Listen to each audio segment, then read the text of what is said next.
स्वागतम। कठोपनिषद प्रथम अध्याय द्वितीय वल्ली। यमराज नचिकेता से आत्मतत्व विज्ञान की चर्चा करते हुए कह रहे हैं कि न सांपराय प्रतिभाति बालम प्रमाद्यन्तं वित्तमोहेन मूढ़म् अयम लोको नास्ति पर इति मानि पुनः पुनर्वशमापद्यते में। न सांपराय प्रतिभाति बालम, सांपराय न प्रतिभाति, सांपराय न प्रतिभाति, सांपराय न प्रतिभाति नहीं सूझता है, समझ में नहीं आता है। किसको?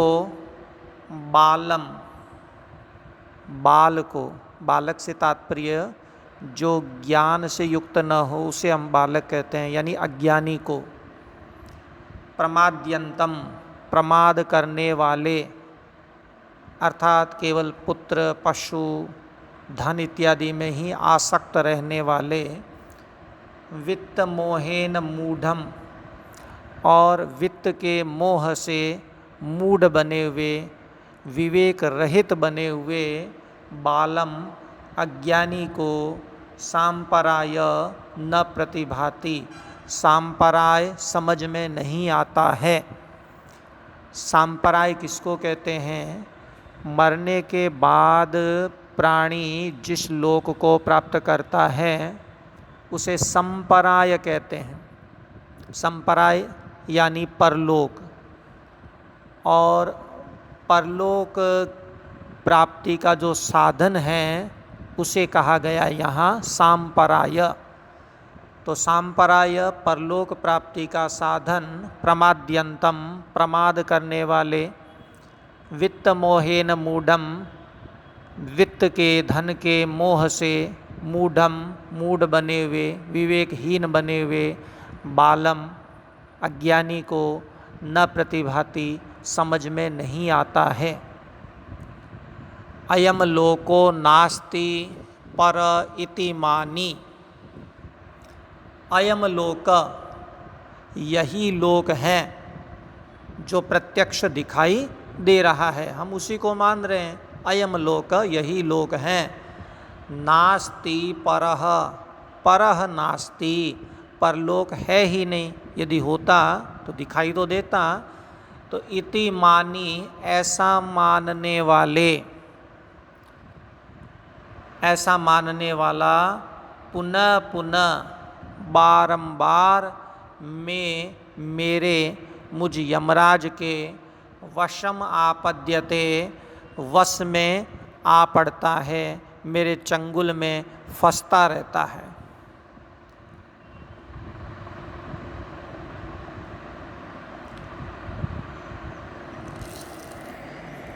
आत्मतत्व ज्ञान विषयक आश्चर्य की बात यमराज नचिकेता से कहते हैं। श्रवणायपि बहुभिर्यो न लभ्य शृण्वन्तोऽपि बहवो यं न विद्युः आश्चर्यस्य वक्ता कुशलस्य लब्धाश्चर्यो ज्ञाता कुशलानुशिष्टः। श्रवणाय अपि बहुभिः यो न लभ्यः, यो अर्थात यह, जो आत्मा, जो आत्म विषयक ज्ञान बहुभी बहुतों को तो श्रवणाय अपि न लभ्य, सुनने को भी प्राप्त नहीं होता है। ये उनका बड़ा दुर्भाग्य है कि जो आत्मा, जो आत्म तत्व का ज्ञान है वो बहुभी बहुतों को तो श्रवणाय अपि न लभ्य, सुनने को भी उपलब्ध नहीं होता है।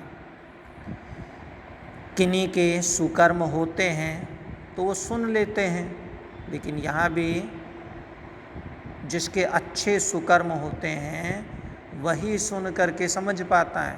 केवल अच्छे पुण्य हैं उससे बात नहीं बनने वाली, तो कहते हैं शृण्वन्तो अपि बहव, बहव बहुत से, शृण्वन्तो अपि सुनने वाले होकर भी, बहुत से लोग सुनकर के भी, यम जिसको, जिस आत्म तत्व को, न विद्युः नहीं जान पाते हैं।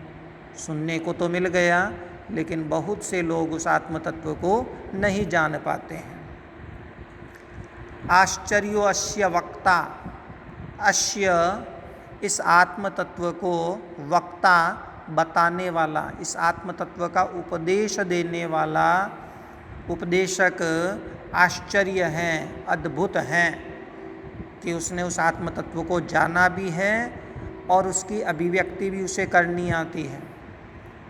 कुशलो अस्य वक्ता, कुशलो अस्य लब्धा, अस्य इस आत्म तत्व को लब्धा प्राप्त करने वाला, जानने वाला भी कुशल हैं, बहुत चतुर होता है। आश्चर्यो ज्ञाता कुशलानुशिष्टः, और कुशलानुशिष्ट, कुशल आचार्यों से अनुशिष्ट, अनुशासित किया गया ज्ञाता, इस आत्म तत्व का ज्ञाता भी, जानकार शिष्य भी आश्चर्यजनक हुआ करता है। यहाँ लब्धा और आश्चर्य, इनमें संधि विच्छेद कर लेना चाहिए।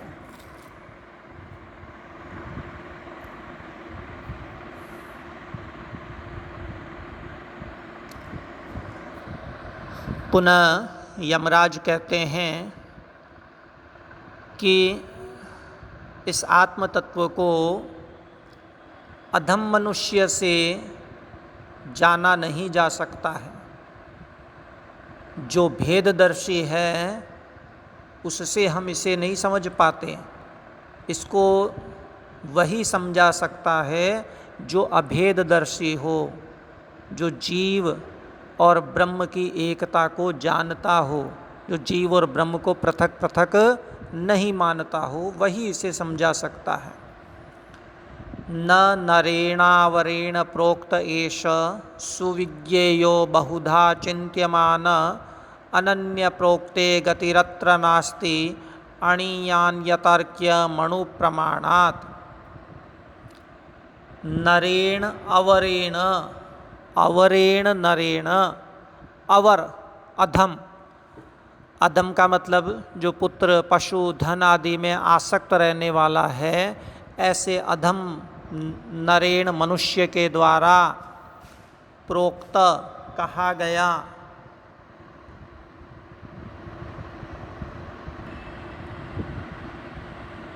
तो अवरेण नरेण, अधम मनुष्य के द्वारा प्रोक्त कहा गया, एष यह आत्मा, यह आत्म विषयक जो ज्ञान है वो न सुविज्ञेय, आसानी से जानने योग्य नहीं हुआ करता है।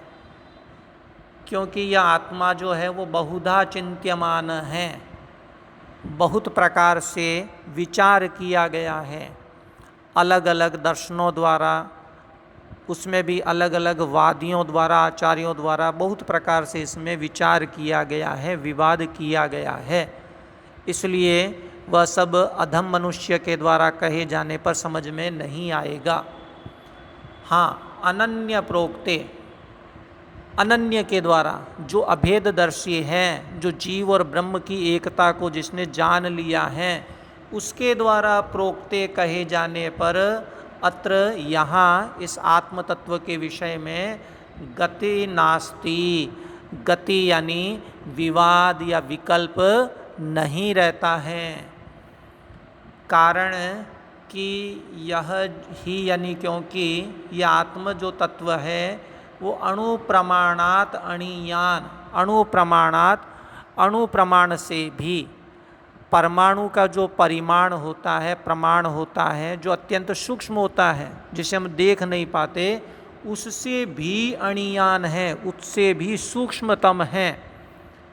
और अतर्कयम, यह आत्म तत्व का ज्ञान अतर्कयम है, तर्क से परे हैं, कोरे तर्कों से इसे जाना नहीं जा सकता है, पाया नहीं जा सकता है।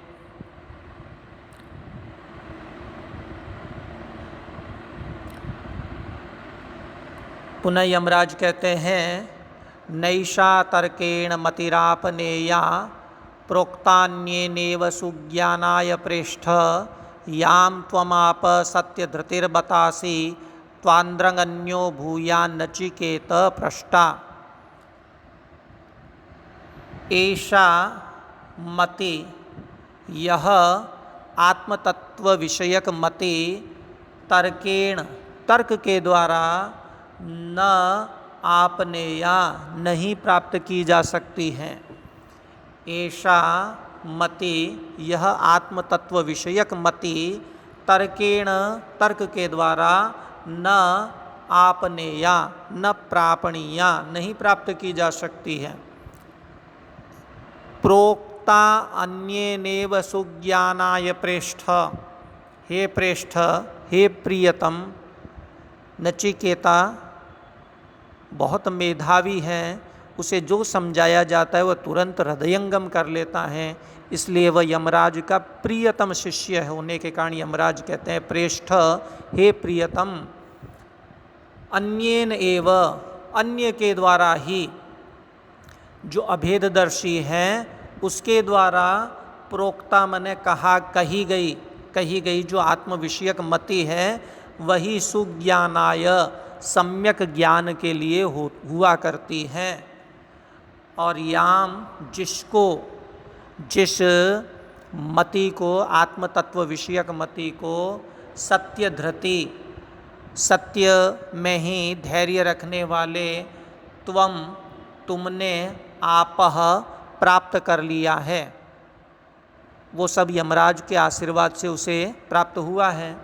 यमराज कहते हैं बतासी, बतासी एक अव्यय है जिसका अर्थ है आश्चर्य की बात है। त्वाद्रंग नो भूया नचिकेत पृष्टा। पुनः यमराज जो गुरु रूप में हैं, ऐसे श्रेष्ठ शिष्य को पाकर के धन्य होकर के कहता है कि नचिकेत, हे नचिकेता, त्वाद्रंग, त्वाद्रक यानी तुझ जैसा पृष्ठा पूछने वाला, नो यानी हमें, भूयात मने हो, हमें और भी तुझ जैसा कोई पूछने वाला मिले। तो यहाँ तक कठोपनिषद हमने किया। शेष कठोपनिषद का हिस्सा कल फिर से आगे बढ़ाएंगे। धन्यवाद।